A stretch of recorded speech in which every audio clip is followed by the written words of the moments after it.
Variable की math देखते हैं, डिजिटल कंपनी से क्या क्या मैथ होती है, ठीक है मेरे पास। मैथ क्या है? तो पहले देखते हैं रैंडम वेरिएबल। रैंडम वेरिएबल कुछ वैल्यू क्या होती है? Variable was values depend upon the outcome of the random phenomenon.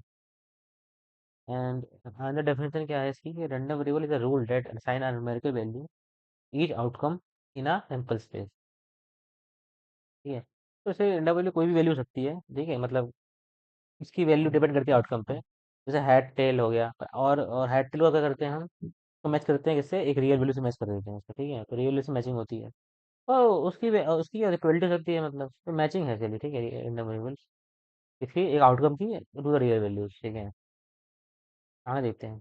तो अगर हम रैंडम वेरिएबल को हमें सपोज हमें दिखाना है, मतलब रिप्रेजेंट करना है, तो हम अलग पूरे डिस्ट्रीब्यूशन फंक्शन इसके लिए यूज करते हैं। तो पहले हमारा है पीडीएफ, ठीक है। फिर क्या हुआ, हमारा पीडीएफ हमारा होता है, पीडीएफ हमारा कंप्लीट डिस्ट्रीब्यूशन फंक्शन होता है, सीडीएफ। उसमें क्या होता है, वो क्या होता है कि उसको उसको डिफरेंस होती है कि probability of all X which are less than X nought, ठीक है। तो सारे एक्स की वैल्यू जो हमारी रियल वैल्यू एक्स से कम है, उसकी प्रोबेबिलिटी उसकी निकालनी है, ठीक है मेरे को। उसको होता है सीडीएफ कहते हैं, कम्यूटेटिव डिस्ट्रीब्यूशन फंक्शन, ठीक है। तो अगर हम प्रॉपर्टीज की बात करें तो कौन सी प्रॉपर्टीज हमारे पास है? तो प्रॉपर्टीज पहले हमारे पास प्रॉपर्टीज क्या होती है, ये है कि की प्रोबेबिलिटी है इसके लिए सीडीएफ, ठीक है, तो उसके लिए 0 1 के बीच में होती है, ठीक है। And it's also it always a secondly it's always a increasing function, ठीक है। तो स्लोप होगी मतलब पॉजिटिव होगी इसकी, ठीक है, क्योंकि हम एट द इंटीग्रेट कर रहे हैं ना, तो बढ़ जाएगी as we move at higher X, ठीक है। X is a real value, ठीक है। ये प्रोबेबिलिटी ऊपर है, ठीक है। तो अगर हम बात करें, अगर अगर हम हाई से पहुंच जाए, एक्चुअली हम इन्फिनिटी करें, तो उस केस में माना जाएगा, मिनिमम करते जीरो आ जाएगा, ठीक है, थर्ड वाली प्रॉपर्टी देते हैं। अगर हमें प्रोबेबिलिटी निकाले ए बी के बीच में, तो क्या होगी? Higher C D F of B minus C D F of, ठीक है। फाइव फिफ्थ प्रॉपर्टी ये है कि सब प्रोबेबिलिटी हम निकालनी है एक्स ग्रेटर देन ए, ठीक है। तो उसके क्या होगी, वैसे वो होगी, अगर ये निकालनी है अपने को, तो ये होगी one minus probability of X less than A. तो एक्स लेस देन कितना? C D F of A होता है, तो ये लिख सकते हैं इसको, ठीक है। नेक्स्ट देखते हैं हम, एग्जाम्पल दे रखा है अपने को, ठीक है, इसको हम सॉल्व कर सकते हैं, ठीक है। इससे ग्राफ प्लॉट कर सकते हैं, कैसे प्लॉट आएगा, काफी इंटरेस्टिंग है। और एक दो क्वेश्चन दे रखे हैं, ये जाएंगे, ठीक है। अगर नेक्स्ट देखते हैं, नेक्स्ट प्रोबेबिलिटी डिस्ट्रीब्यूशन फंक्शन जो है हमारा, वो होता है पीडीएफ, प्रोबेबिलिटी डेंसिटी फंक्शन। वो ये डिफाइन करता है कि हर पॉइंट पे वैल्यू क्या हमारी प्रोबेबिलिटी होती है, लगभग लगभग ज़्यादा ही होता है। तो इसलिए अगर हम देखें तो चलिए, ये क्या होता है? डिफरेंशिएशन होता है, अगर डेरिवेटिव कर दें हम सीडीएफ का, तो हमें क्या मिल जाता है? पीडीएफ मिल जाता है, ठीक है। अगर हम अगर सपोज प्रॉपर्टीज देखते हैं क्या होती है, तो क्या होती है प्रॉपर्टीज? तो अगर हम पीडीएफ क्या होती है? ओवल पॉजिटिव फंक्शन होगा, ठीक है, पॉजिटिव होगा मतलब जीरो से बड़ा है, बस इधर प्रोबेबिलिटी। नेक्स्ट देखते हैं, अगर हमें कि इट्स अगर हम ए और बी की जब निकालनी है, कितने होगा हमारे पास, तो क्या इंटीग्रेट कर देंगे ए और बी के बीच में, ठीक है। तो हमें ये मिल जाएगा ए और बी के बीच का प्रोबेबिलिटी मिल जाएगी, ठीक है, कि कोई नंबर ए के बीच में आएगा, ए के बीच में आने की प्रोबेबिलिटी क्या है, ठीक है। तो ये है, ठीक है, प्रोबेबिलिटी ये होती है, ठीक है। और पीडीएफ क्या होता है? पीडीएफ में क्या है, अगर हमें पीडीएफ गिवन है, पीडीएफ निकालना, इंटीग्रेट कर देंगे, चलिए, ठीक है, इसके बीच में ए से माइनस के बीच में, तो हमारे पीडीएफ मिल जाएगा, ठीक है। आगे देखते हैं हम, ठीक है। तो हम देख रहे हैं मूवमेंट्स के बारे देखते हैं, ठीक है। तो मूवमेंट्स के लिए एक्सपेक्टेशन देखते हैं क्या होता है। तो चलिए, अगर हमें बोला कि एफ एस फंक्शन है वेयर एक्स है रैंडम वेरिएबल, तो हमें अगर हमें निकालना है एक्सपेक्टेशन क्या होगी वैल्यू की, तो हम यानी F x into P D F of x into D S कर देंगे, जिससे मिल जाए हमें उसकी एक्सपेक्टेशन मिल जाएगी। तो इसलिए जो अगर हम अगर मान लें एफ एक्स हमारा एक्स ही है सपोज, ठीक है, तो वहाँ पर क्या x into P D F of X D x. तो ये पहला जो एक्सपेक्टेशन आती है इस केस में, जब एफ एक्स हमारा एक्स होता है मतलब रैंडम वेरिएबल के, तो उसको कहते हैं म्यू, उसको कहते हैं मीन वैल्यू कहते हैं, ठीक है, ठीक है, मीन वैल्यू एवरेज, ठीक है।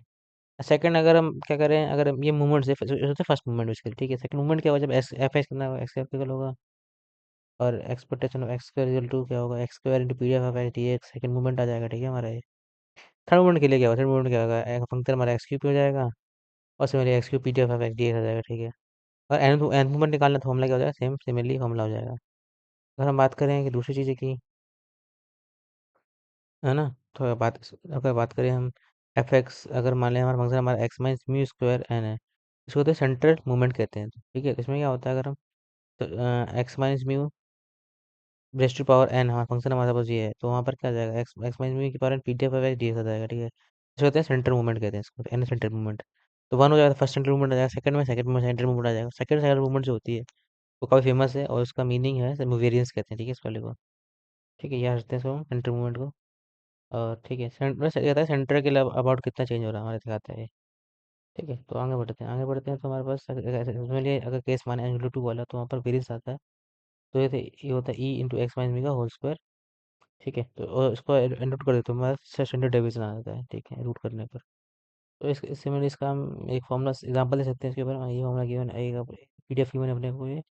सो अगर हम ट्राई करें फाइंड करने की इसकी एक्सपेक्टेशन कितनी होगी, मतलब मीन वैल्यू कितनी होगी इसकी, तो क्या होगी, x into PDF x D x कर देंगे। ठीक है, तो पुट करेंगे हम, चलिए हम पहला फॉर्मूला ये आ गया हमारे पास, ठीक है, एक्स इंटू इसमें चलिए ये कर सकते हैं, इसमें भी कर सकते हैं, ये आ गया पार्शियल डिफरेंस इंटीजन आ गया। ठीक है, ये वो लगा दो इसमें, या फिर ये कर लो कि आप इसको इस फॉर्म में ले आओ, T raised power N E पर माइनस टी डी टी। ठीक है, और इसको जीरो टू इन्फिनिटी क्या होता है, ये एन फैक्टोरियल इक्वल होता है। ठीक है, हम इसको ये करेंगे, कन्वर्ट करने की कोशिश करेंगे, तो यहाँ पर टू कर दिया, यहाँ पर हमने।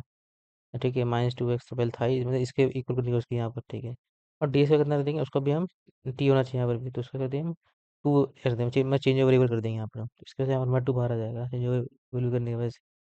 आंसर हमारा क्या 1/2 आता है इसके लिए यहाँ पर। ठीक है, सो ये हमारा होता है। ठीक है, अगर हम बात करें कि वेरिएंस किस निकालना है, अगर इसका हम निकालना है, सेंट्रल लिमिट निकालनी है, तो कैसे निकालेंगे, सेकंड सेंट्रल लिमिट। तो एक्स माइनस मी का होल स्क्वायर एक्सपेक्टेशन होती है चलिए, ठीक है, तो इसको खोल सकते हैं हम। अंतर तो यह था, और ये क्या एक्सपेक्टेशन क्या एक तरह से इंटीग्रेशन होता है एक तरह से, तो इन तरीके इसको अंदर कर सकते हैं हम, मतलब उसको एक ही टर्म्स के लिए लगा सकते हैं हम। तो आ जाएगा, तो एक्सपेक्टेशन ऑफ एक्स क्या होती है, इज म्यू एवरेज। ठीक है, ई स्क्वायर आ जाएगा, two minus two mu square equal to U square, तो अंदर क्या आ जाएगा, माइनस म्यू स्क्वायर आ जाएगा, मतलब एक्सपेक्टेशन ऑफ एक्स। तो मतलब हमें अगर सेकंड सेंट्रल सेंट्रल मूवमेंट चाहिए, ठीक है, अगर हम सेकंड सेंट्रल मूवमेंट चाहिए अपने को, या वेरिएंस चाहिए अपने कह सकते हैं, तो वो कितना होता है इक्वल, वो होता है हमारा एक्सपेक्टेशन ऑफ एक्स स्क्वायर। ठीक है, मतलब second second second movement minus first movement का स्क्वायर। ठीक है, second movement minus first movement का स्क्वायर क्या होता है हमारे पास, सेकंड सेंट्रल मूवमेंट होता है। ठीक है, मतलब वेरिएंस और ये सकते हैं, और इसको अगर हम फिजिकल मीनिंग देखें इसका क्या है, तो अगर हम देखें तो ये एक तरह से पावर आवर डिनोट करने की कोशिश कर रहे हैं हम, तो फ्रैक्शन पावर दिखाने की कोशिश कर रहे हैं। ठीक है, तो अगर देखें ये क्या है, हमारी टोटल पावर होती है, और ये हमारी क्या होती है हमारे पास, डीसी पावर होती है हमारे पास। ठीक है, और ये हम निकाल रहे थे हम वेरिएंस, ये क्या हमारे पास एसी पावर है। सो अगर हम देखें जो हम अब बात करें टोटल एवरेज पावर कितना होता है, तो हमारा होता है इसके लिए किसी भी, अगर हम अलग अलग टाइम पे जाएं और आस पर ड्राई कर दें, आस ठीक है, करंट और कुछ हो सकता है, चलिए यहाँ पर हमारा करंट और वोल्टेज होता है, तो हमें टोटल वोल्टेज मिल जाएगी हमें। इसी पॉइंट पर इंट्री कर दें तो टोटल एज पावर मिल जाएगी अपने पास। ठीक है, तो टोटल एज पावर कितनी एक्सपेक्टेशन होगी इसकी, तो पढ़ सकते हैं क्या लिखा हुआ है यहाँ पर। ठीक है, तो ये आ जाएगा हमारे पास। तो हाँ, ये सिंपल सी बात है कि अगर टोटल एवरेज पावर निकालनी है, तो वो किसकी इक्वल होगी, वो होगी म्यू स्क्वायर, मतलब डीसी पावर के प्लस एसी पावर के। ठीक है, और हम आगे देखते हैं, तो हम देख सकते हैं यहाँ पर कि अगर हम समझ लिया, अगर हमको एसी पावर निकालनी है, तो हम क्या करते हैं, टोटल पावर निकालते हैं, और डीसी पावर हमने निकाल रखी है। ठीक है, वो थी मीन थी उसके लिए, वो निकाल रखा है, हम टोटल पावर निकालते हैं expectation of x second movement से, पुट करते हैं वैल्यू सिमिलरली, यहाँ भी हमने को चेंज ओवर करना पड़ेगा ओवर फॉर्मूला बनाने के लिए। ठीक है, यहाँ करेंगे तो हमारा 1/2 आता है हमारा आंसर, हमारा तो हमारा टोटल, तो हमारे पास आंसर क्या है, 1/4 आता है, 1/4 आता है। ये बार क्या हमारे पास हमारे पास क्या है, ये टोटल पावर आई है 1/।